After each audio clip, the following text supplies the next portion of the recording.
जंगल में कलुआ नाम का एक कौवा किसान रहता था। कलुआ कौवा बहुत ही लालची किसान था। खेती करके जितना भी अनाज वो अपने खेत पर उगाता था उन्हें बहुत महंगे दामों पर बेचा करता था। अनाज तैयार हो गए हैं, इन्हें रख देता हूँ, कुछ महीनों बाद मंडी जाकर बेचूंगा। कुछ महीनों बाद कलुआ कौवा मंडी जाता है। ग्राहक उसके पास अनाज की बोरियां खरीदने आने लगते हैं। जो दाम मैंने कह दिया उससे 1 रुपया कम नहीं लूंगा, लेना हो तो लो वरना जाओ। अरे भाई कुछ तो दाम कम करो। हाँ, इतने पैसे तो पूरे बाजार में कोई नहीं लेता है भाई। हाँ तो जाओ किसी और से ले लो। हाँ, मैं तो इतने ही दाम पर बेचूंगा। हाँ तुम्हें पता है इस वक्त बाजार में ये अनाज किसी के पास नहीं, इसीलिए मनमाने दाम लगा रहे हो। वो सब मैं नहीं जानता, दाम बता रहा हूँ, उसमें लेना हो तो लो वरना जाओ। बाजार में किसी और के पास अनाज न होने की वजह से सभी ग्राहक कलुआ कौवे को मुंह मांगी कीमत देकर अनाज खरीद रहे थे। शाम के वक्त कलुआ कौवा घर आता है। हे भगवान, आज बहुत थक गया, ग्राहक से बहस करके तो दिमाग ही खराब हो जाता है। तभी अंदर से कलुआ की पत्नी टुनटुनी चिड़िया आती है। आ गई जी, पक्षियों को चूना लगाकर। हाँ टुनटुनी, आज तो खूब कमाई हुई है। क्यों जी, आप जानबूझकर अनाज छुपा कर रखते हो? जब बाजार में अनाज खत्म हो जाता है तब लेकर जाते हो, है ना? और महंगे दामों पर बेचते हो कि आपको जरा भी बुरा नहीं लगता? अरे टुनटुनी, इसमें बुरा लगना कैसा, इसमें ही तो मजा है। जितना दाम बोलूं ग्राहक उतना देने के लिए तैयार रहता है। सच में ऐसी कमाई से तो मैं बहुत खुश हूँ। नहीं जी, ये सही नहीं है। आपको ऐसा नहीं करना चाहिए। ईमानदारी से पैसे कमाइए और सही दाम पर अनाज बेचिए। सोचिए, आपको देखकर हमारे बच्चे क्या सीखेंगे? अरे तुम चुप करो, दिन भर अनाज बेचकर थक गया हूँ, हैं? और तुम अब ज्ञान दे रही हो? जाओ यहाँ से और मेरे लिए कुछ खाने को लेकर आओ। हाँ हाँ ठीक है, मैं जा रही हूँ, मगर मैं तो यही कहूँगी, ऐसे पक्षियों को ठगना बंद कीजिए। टुनटुनी अंदर चली जाती है। है भगवान, ये कैसी बीवी दे दी है तूने? पति का साथ देने के बदले ये तो मुझे ही ज्ञान देती है भाई। इसका कुछ नहीं हो सकता, मूर्ख कहीं की। कलुआ कौवे के पड़ोस में एक बुढ़िया कबूतरी रहती थी। वो बुढ़िया कबूतरी अकेले ही सारा काम करती थी। खेत पर बीज लगाती थी, कई महीनों तक फसल की देखभाल करती थी और जब अनाज उग जाता था तब उसे बाजार ले जाकर बेचा भी करती थी। उसका बेटा उसे छोड़कर शहर चला गया था। एक दिन कलुआ कौवे की नजर उस बुढ़िया पर पड़ती है। वो अनाज की बोरियां तैयार कर रही थी। चलो जरा इनके पास चलते हैं। कलुआ कौवा बुढ़िया के पास आता है। प्रणाम दादी जी, कैसे हैं? ठीक हूँ बेटा। इतनी उम्र हो गई है और आप अब भी अकेले इतना काम कर रही हैं? क्या करूँ बेटा, जब तक भगवान शरीर चलाएगा तब तक तो काम करना ही पड़ेगा, वरना इस बुढ़िया को कौन खिलाएगा। अब आपका बेटा कभी आपसे मिलने नहीं आता? उसे कहाँ फुर्सत है जो वो मेरे पास आए। ये तो बहुत दुख की बात है। वैसे आपका बेटा नहीं आता तो क्या हुआ, मैं हूँ ना आपका बेटा, मैं करूँगा आपकी मदद। क्या बेटा, मुझे कुछ समझ में नहीं आया। अरे दादी जी, आप यहाँ अनाज उगाने का काम कीजिए, मैं बाजार जाकर आपके सभी अनाज को बेच कर आऊँगा, जिससे आपकी बहुत मदद हो जाएगी। अरे नहीं बेटा, मेरी वजह से तू क्यों परेशान होगा, रहने दे। नहीं दादी जी, इसमें परेशानी जैसी कोई बात नहीं है, ये काम तो मैं आराम से कर दूंगा। वैसे भी मैं अपना अनाज बेचने तो बाजार जाता ही हूँ। अच्छा ठीक है, जैसा तू कहे। ठीक है दादी जी, मैं कल ही इस अनाज को बाजार में जाकर बेच देता हूँ। सुनिए जी, आज आप अम्मा जी के पास क्या करने गए थे? तू अपना काम कर, हैं? मुझ पर ध्यान देना बंद कर। कलुआ मन ही मन बहुत खुश था। कलुआ कौवा अगले दिन उस बुढ़िया के पास जाता है। लाइए दादी जी, अनाज दीजिए, मैं बाजार जाकर इन्हें बेच कर आता हूँ। हाँ बेटा, ये लो। आज तो बहुत ही अच्छे दाम पर अनाज बिका है। शाम के वक्त कलुआ कौवा उदास होकर बुढ़िया के पास आता है। क्या हुआ बेटा, तुम उदास क्यों लग रहे हो? दादी जी, उदास होने की ही बात है। क्यों बेटा, तो क्या हुआ? अरे दादी जी, मैं अनाज बेचने तो बाजार गया, अनाज बिक भी गया, मगर उस अनाज के बदले बहुत ही कम पैसे मिले हैं। अरे बेटा, आज से पहले तो कभी ऐसा नहीं हुआ। वही तो दादी जी, मैंने भी सभी को बहुत समझाया, मगर कोई समझने को तैयार ही नहीं था। ये लीजिए, इतने ही पैसे मिले हैं। अरे बेटा, ये तो बहुत ही कम रुपए हैं। जी दादी जी, बस इसीलिए मैं उदास हूँ। बेटा, इसमें तुम क्यों उदास हो रहे हो? कोई बात नहीं, तुमने तो अपनी ओर से मेहनत की है। अच्छा ठीक है, अब मैं जाता हूँ। अरे नहीं बेटा रुको, तुमने भी तो मेहनत की है, इन पैसों पर तुम्हारा भी अधिकार है। ये लो, इसमें से कुछ पैसे तुम भी रखो। अरे नहीं नहीं दादी जी, रहने दीजिए। बेटा ले लो, इसमें तुम्हारी भी मेहनत है। कलुआ कौवा पैसे ले लेता है। कलुआ खुशी से घर आता है और सोचता है, वाह, आज तो मजा ही आ गया। महंगे दाम पर अनाज बेचकर वो भी पैसे रख लिए, साथ ही साथ दादी जी ने अपनी ओर से भी पैसे दे दिए। भाई वाह वाह वाह, क्या बात है।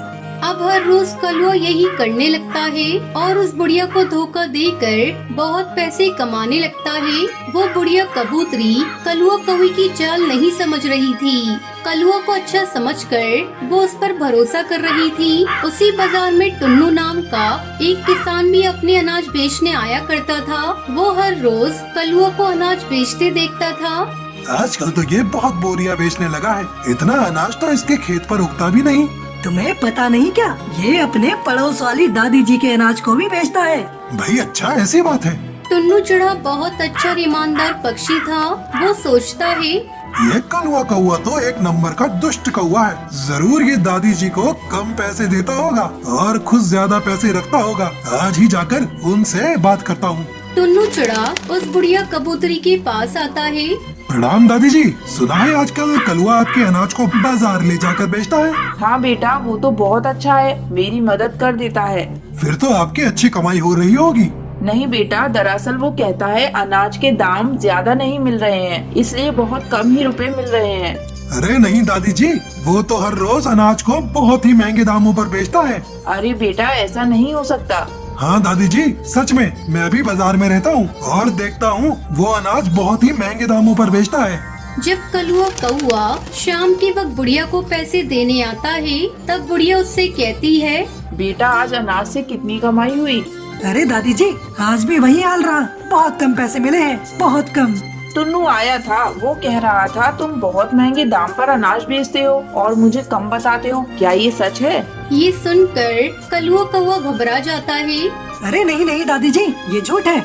अगर ये झूठ है फिर तुम इतना घबरा क्यों रहे हो बेटा? मुझे तुमसे ये उम्मीद नहीं थी। मैंने तुम्हें अपना बेटा समझकर ये काम तुम्हें दिया था और तुमने मुझसे ही धोखा किया, वो भी इन चंद पैसों के लिए। देखना, एक दिन आएगा जब तुम्हारे पास लाखों करोड़ों रुपए होंगे, मगर वो रुपए तुम्हारे किसी काम नहीं आएंगे। अब चले जाओ यहाँ से। इस टुन्नू के बच्चे को तो मैं छोड़ूंगा नहीं। मेरा अच्छा खासा काम बिगाड़ दिया। मैं कितने आराम से पैसे कमा रहा था। तभी अचानक एक दिन कलुआ कौवा बीमार पड़ जाता है। अरे टुनटुनी, एक अच्छे डॉक्टर को बुलाओ भाई, जल्दी से जल्दी मुझे ठीक होना है। टुनटुनी डॉक्टर को बुलाती है, मगर वो कलुआ का इलाज नहीं कर पाता है। अरे मेरे पास पैसे की कमी नहीं है टुनटुनी, तुम बड़े से बड़े डॉक्टर को बुलाओ, मैं पैसे दे दूंगा, जाओ।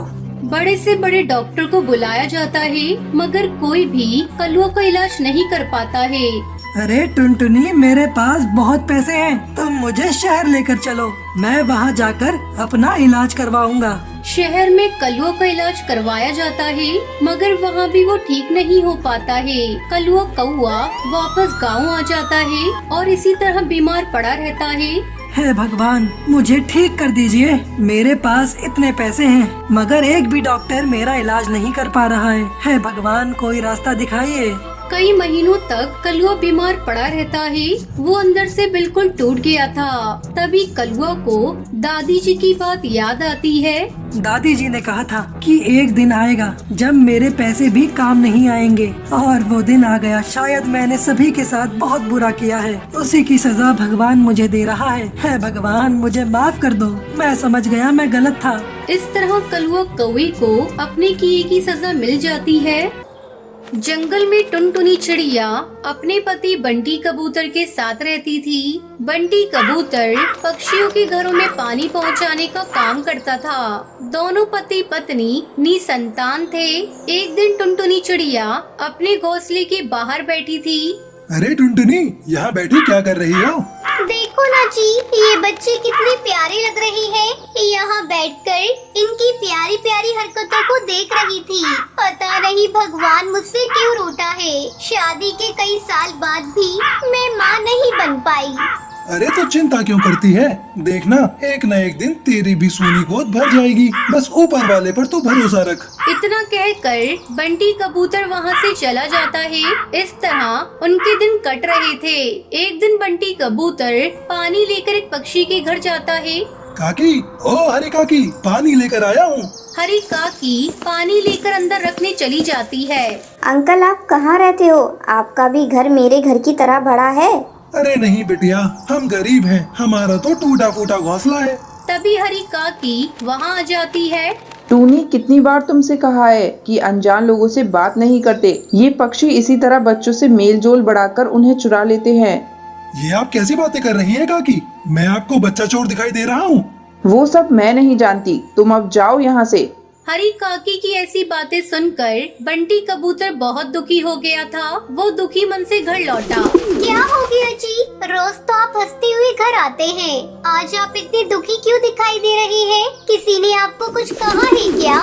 बंटी कबूतर टुनटुनी चिड़िया को हरी काकी की कही हुई बातों को बताता है।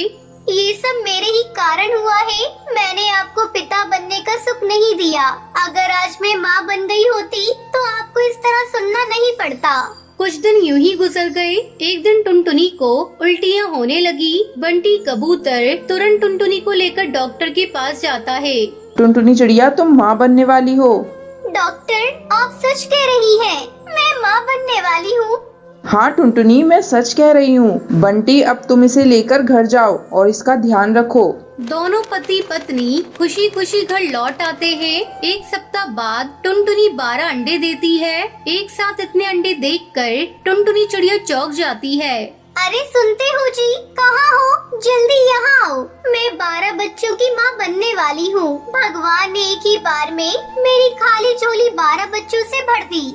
बंटी कबूतर भी एक साथ 12 अंडे देखकर खुश हो जाता है। फिर दोनों पति पत्नी मिलकर अंडों की देखभाल करते हैं और एक दिन अंडों से बच्चे बाहर निकल आए। इस तरह टुनटुनी चिड़िया का पूरा घर बच्चों से भर गया। बाहर तेज बारिश हो रही थी। इधर आइए जी, ये बच्चे बहुत शरारती हैं। इन्हें संभालने में मेरी मदद करिए, कहीं बारिश में भीग न जाए। बाहर बहुत तेज बारिश हो रही है, अगर ये भीग गए तो बीमार पड़ जाएंगे। दोनों पति पत्नी बच्चों को संभालने लगते हैं। अचानक टुनटुनी चिड़िया का घोंसला हिलने लगता है। टुनटुनी चिड़िया जल्दी कर, हमें सभी बच्चों को लेकर सुरक्षित जगह पे जाना होगा। हाँ जी, आप ठीक कह रहे हैं। ये घोंसला कब टूट जाए पता नहीं। बंटी कबूतर टुनटुनी चिड़िया और बच्चों को अपने पानी ले जाने वाले ठेले पर बिठाकर सुरक्षित जगह पर ले जाने लगता है। जंगल में बाढ़ का पानी तेजी से बढ़ रहा था। अचानक बंटी के हाथ से ठेला छूट जाता है और वो पानी में बहने लगता है। टुनटुनी, बच्चों का ख्याल रखना। इधर टुनटुनी और उसके बच्चे भी पानी में बहे जा रहे थे। तभी बचाव दल वाले उन्हें देखते हैं और बचा लेते हैं। डर के मारे टुनटुनी चिड़िया बेहोश हो गई। टुनटुनी उठो, आंखें खोलो, ये देखो बच्चे तुम्हारा इंतजार कर रहे हैं। अपने पति की आवाज सुनकर टुनटुनी आंखें खोल देती है और सभी को सुरक्षित पाकर खुश हो जाती है। फिर सभी खुशी खुशी रहने लगते हैं। तो ये थी आज की कहानी। आज का सवाल ये है, टुनटुनी कितने अंडे देती है? अगर आपको पता है तो आप हमें कमेंट करके जरूर बताएं। वीडियो अच्छी लगी हो तो इस वीडियो को लाइक और शेयर करना ना भूलें।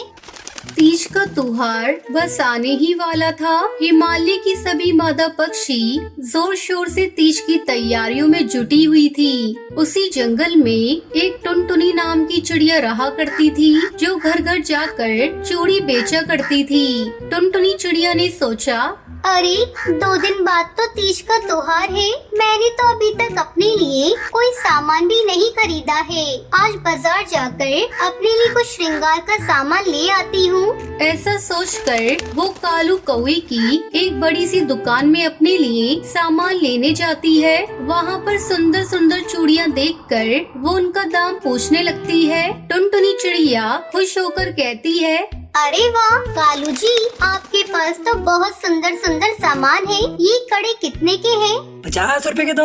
अरे कालू भाई साहब, मेरा भी चूड़ियों का ही काम है। आप तो दुगने से भी ज्यादा रुपए ले रहे हैं। ये तो सरासर लूट है। अरे तेरी हिम्मत भी कैसी हुई अपनी 2 कौड़ी की चूड़ियों की तुलना मेरी दुकान के सामान से करने की। अरे कहाँ तेरे ठेले पर बिकने वाला सस्ता सामान और कहाँ मेरी एयर कंडीशन शॉप में रखी हुई महंगी चूड़ियाँ। लेना है तो ले, नहीं तो जा यहाँ से। मैं कोई तुलना नहीं कर रही। आप मुझसे इस तरह क्यों बात कर रहे हैं? अरे तो और कैसे बात करूं? ठेले पर चूड़ी बेचने वाली अब मुझे दुकानदारी सिखाएगी क्या? अगर तुझे ज्यादा ही पता है ना चूड़ियों के दामों का तो जाकर तू भी दुकान खोल ले। मैं अभी देखता हूँ कौन तुझ भिखारन के पास सस्ती चूड़ियाँ लेने आता है। कालू कौवे के व्यवहार से टुनटुनी को बहुत दुख पहुंचता है और वो उदास मन से अपने घर आ जाती है। अगले दिन टुनटुनी चिड़िया अपना ठेला लेकर काम पर निकल जाती है। चूड़ी ले लो चूड़ी, सुंदर रंग बिरंगी चूड़ियाँ ले लो। टुनटुनी चिड़िया अपना चूड़ियों का ठेला लेकर जा ही रही होती है कि उसकी नजर चूड़ी और श्रृंगार के सामान से सजे हुए बाजार पर पड़ती है। क्यों न मैं भी तीज के मौके पर जंगल में अपनी चूड़ियों की दुकान लगा लूं। क्या पता त्योहार के मौके पर मेरी किस्मत ही बदल जाए। ऐसा सोचकर टुनटुनी चिड़िया बाजार में ही अपनी चूड़ियों की कच्ची दुकान लगा लेती है। कालू कौवा तो इतने ऊंचे दामों पर सामान बेच रहा है, क्यों न मैं अपनी चूड़ियों पर आकर्षक छूट रख दूं। ऐसा करने से मेरी कच्ची दुकान में भी ग्राहक खींचे चले आएंगे और जैसी चूड़ियाँ वो कालू अपनी दुकान में बेचता है, मैं तो उससे भी बेहतर चूड़ियाँ बना सकती हूँ। टुनटुनी चिड़िया की दुकान पर लगा हुआ सस्ती चूड़ियों का बोर्ड देखकर वहाँ पर पक्षियों की भीड़ लगने लगती है। अरे टुनटुनी बहन, आपकी चूड़ियाँ तो वाकई में बहुत सुंदर हैं और इनका दाम तो इतना कम है कि मैं तो आज 4-5 चूड़ियों के सेट बनवा कर ले जाऊंगी। अरे वो कालू कौवा तो बहुत महंगे दामों में सामान बेच रहा है। आप चूड़ी के अलावा बाकी का सामान भी ले आती तो हमें उस घमंडी कौवे से कुछ भी नहीं खरीदना पड़ता। बिल्कुल सही कह रही हो काकी। अरे दुकान में एसी क्या लगा लिया है, हर चीज का दाम दोगुना कर दिया है उसने। जरा भी कुछ बोलो तो उल्टा लड़ने को आता है। टुनटुनी जी, सच में आप तो कितना मीठा बोलती हो और आपकी चूड़ियाँ भी कितनी सुंदर हैं और सस्ती भी हैं। हम तो अब से आप ही से चूड़ियाँ खरीदा करेंगे। टुनटुनी के अच्छे व्यवहार और कम दामों से आकर्षित होकर पक्षी उसकी दुकान में चूड़ी लेने के लिए आने लगते हैं। 2 दिन के अंदर ही टुनटुनी की सारी चूड़ी बिक जाती है। उधर कालू कौवा पूरा दिन दुकान पर खाली बैठा ग्राहकों को इंतजार करता रह जाता है। उसी शाम टुनटुनी चिड़िया अपनी दुकान बंद करके घर लौट रही होती है कि तभी कालू कौवा वहाँ पर आ जाता है। अरे ओ दुष्ट चिड़िया, तुझे पहले भी समझाया था कि तेरी इस बाजार में दाल नहीं गलने वाली, लेकिन तू नहीं मानी और तूने अपना ये फटीचा ठेला यहाँ आकर लगा दिया। अब अगर कल तू यहाँ दिखाई पड़ी तो तुझे तेरी चूड़ियों के साथ उठाकर यहाँ से बाहर फेंकवा दूंगा। देखो कालू भैया, मैंने किसी भी पक्षी को आपकी दुकान पर जाने से नहीं रोका है। आप खुद ही अपना सामान इतने ऊंचे दामों पर बेच रही हो कि कोई भी पक्षी आपकी दुकान में नहीं जाना चाहता है।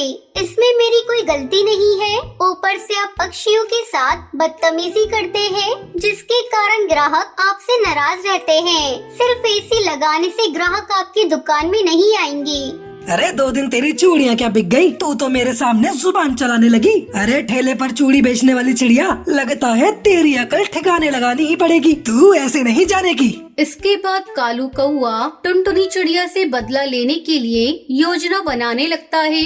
मेरे पास जितनी भी तैयार चूड़ियाँ थी वो सब तो बिक गई है। अभी भी एक दिन बाकी है। क्यों ना मैं आज रात जागकर ढेर सारी चूड़ियाँ तैयार कर लूं, ताकि कल मैं उन्हें बाजार में ले जाकर बेच सकूं। मैं भी इस कालू को दिखाकर रहूंगी कि दुकान का छोटा या बड़ा होने से कुछ नहीं होता है, नीयत सही होनी चाहिए।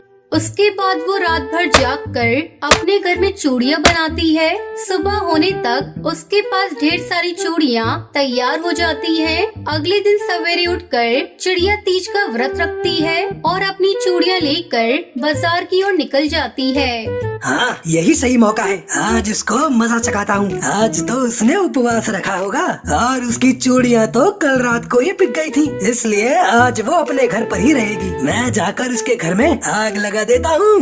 कालू कौआ खिड़की से कूदकर टुनटुनी के घर के अंदर घुस जाता है और अंदर जाकर पेट्रोल छिड़कने लगता है, लेकिन गलती से पेट्रोल की कुछ बूंदें उसके शरीर पर गिर जाती है। जल्दबाजी में आग लगाते हुए कालू कौआ खुद चूड़ी पकाने की भट्टी के संपर्क में आ जाता है और उसके पंखों में आग लग जाती है। कोई बचाओ, कोई मुझे बचाओ, मुझे बचा लो, बचाओ, कोई बचाओ। कालू के चीखने की आवाज सुनकर पास के पक्षी वहां पहुंच जाते हैं और उसकी जान बचा लेते हैं। तभी टुनटुनी भी वहां आ जाती है। अरे कालू भैया, आप मेरे घर में कैसे पहुंच गए? अरे मुझे माफ कर दो टुनटुनी, शायद भगवान ने मुझे सजा दी है। अरे मैं तो तुम्हें जलाने आया था, लेकिन मैं खुद ही उसी आग में झुलस गया। मुझे तकलीफ हुई तो समझ में आया कि अब मैं किसी का बुरा नहीं सोचूंगा, मुझे माफ कर दो। कालू कौवे के आंसू देखकर टुनटुनी उसे माफ कर देती है और फिर खुशी खुशी अपनी दुकान में चूड़ी बेचने लगती है। कालू को भी शिक्षा मिल जाती है कि किसी का बुरा सोचने से अपना भला नहीं किया जा सकता है।